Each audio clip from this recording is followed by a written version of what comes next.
yuko Leta Zunze Ubumwe za Amerika zisohoye itangazo twavuga ko ryuzuyemo ibikangisho ndetse no guteguza ibihano igihugu cy'u Rwanda, aho benshi mu basesenguzi banavuga ko rwose byanze bikunze Leta Zunze Ubumwe za Amerika muri iyi minsi zishobora gusohora amatangazo ajyana koko n'ibyo bihano.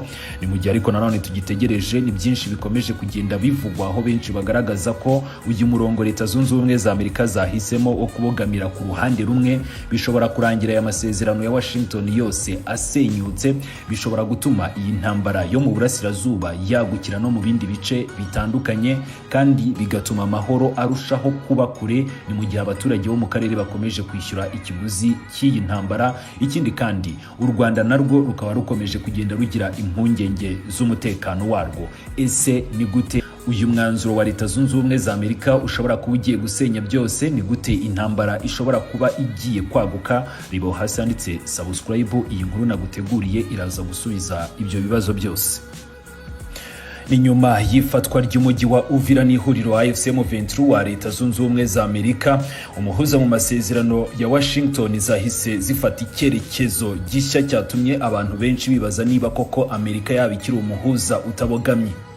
Ni mu magambo make, umunyamabanga wa Leta Zunze Ubumwe za Amerika ushinzwe ububanyi n'amahanga Marco Rubio yahise ashinja u Rwanda ngo kurenga ku masezerano ya Washington, anatangaza ko Amerika igiye gufata ingamba zikomeye cyane ngo ni mu rwego rwo gushyira mu bikorwa ibijyanye n'amasezerano ya Trump, cyangwa se ngo bagiye gufata ingamba zijyana n'ibihano, ngo ni mu rwego rwo kugira ngo bashyire mu bikorwa ibyo basezeranyije Perezida wa Leta Zunze Ubumwe za Amerika, cyangwa se ngo byubahirizwe.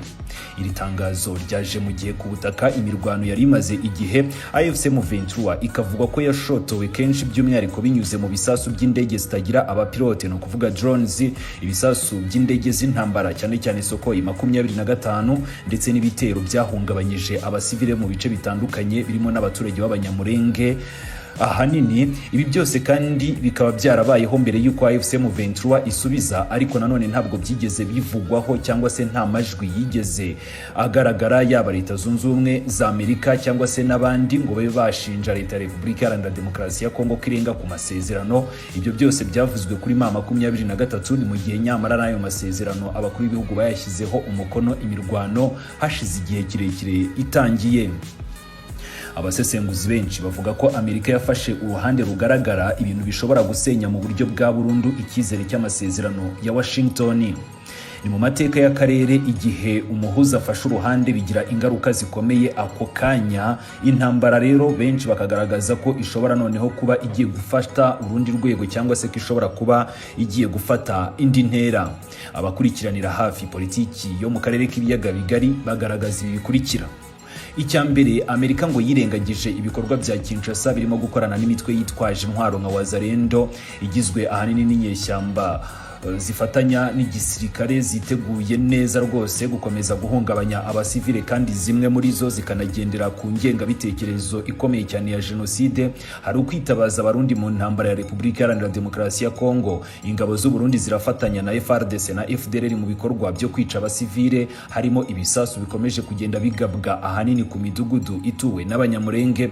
Icya gatatu ni uguhiga cyangwa se kugota abanyamurenge, birimo birakorwa ahanini ku mategeko aturuka Kinshasa na Bujumbura, ibintu abasesenguzi bita ibyaha mpuzamahanga birimo n'ibyaha byibasira inyoko muntu. Ariko birasa naho amaso ya Leta Zunze Ubumwe za Amerika n'amahanga afunze ku bijyanye n'uruhande rwose rwa leta. Nubwo ibi byose rero byabayeho, nta magambo akomeye cyane ya Amerika, Loni, umuryango w'ubumwe bw'Uburayi cyangwa se umuryango wa Afurika yunze ubumwe bigeze bavuga ku rwego na rumwe nk'urwo Rubio yahise yihutira kuvuga ku gihugu cy'u Rwanda.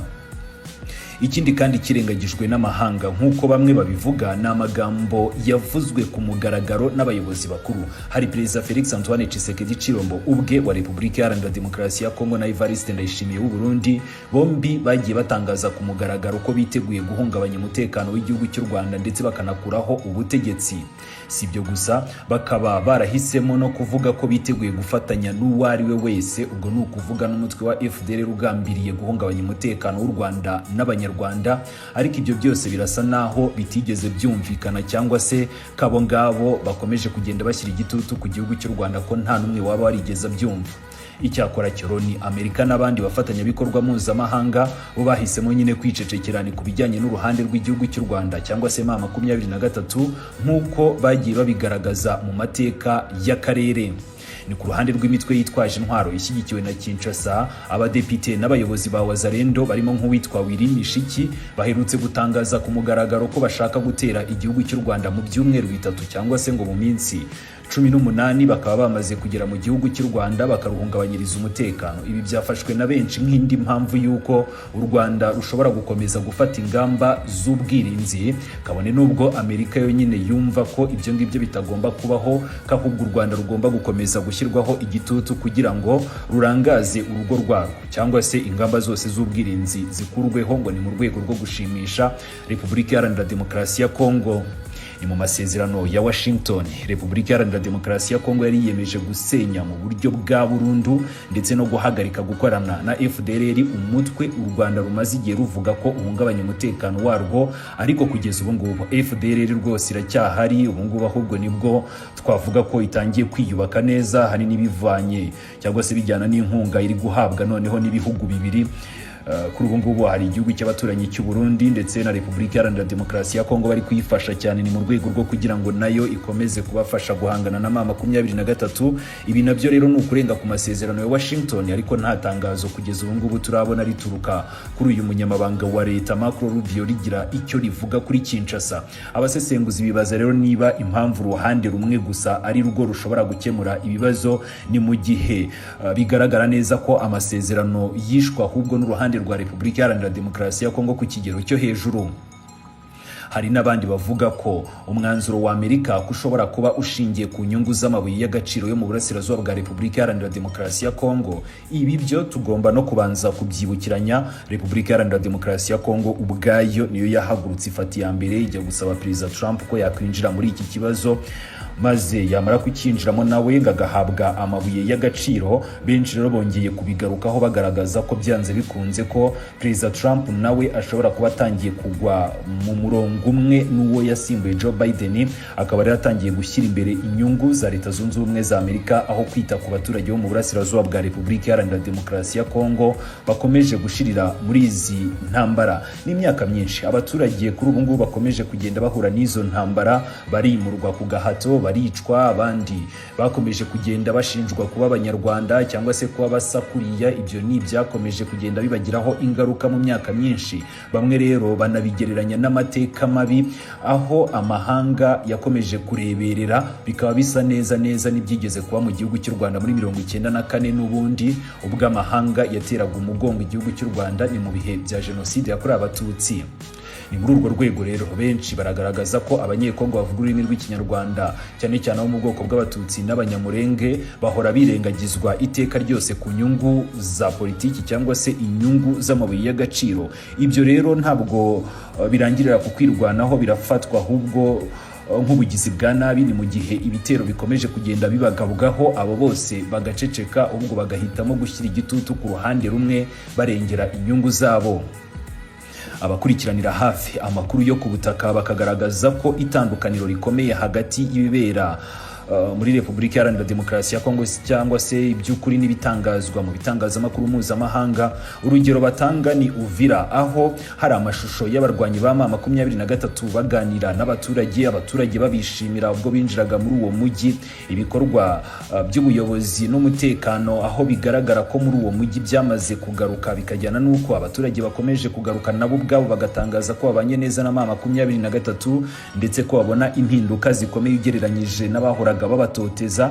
Ariko kandi ibyo ngibyo ntabwo ibitangazamakuru bishobora kubivugaho mpuzamahanga, ahubwo iteka bagaragaza uruhande rubi. Nk'ubwo ngubwo ni igitangazamakuru mpuzamahanga Reuters, ni biro ntaramakuru by'Abongereza, ni ku munsi w'ejo mwakomeje kugenda muyibona hose ku mbuga nkoranyambaga. Bavugaga inkuru ngo zo kwica no gufata ku ngufu ku bwinshi ngo birimo gukorwa na M23.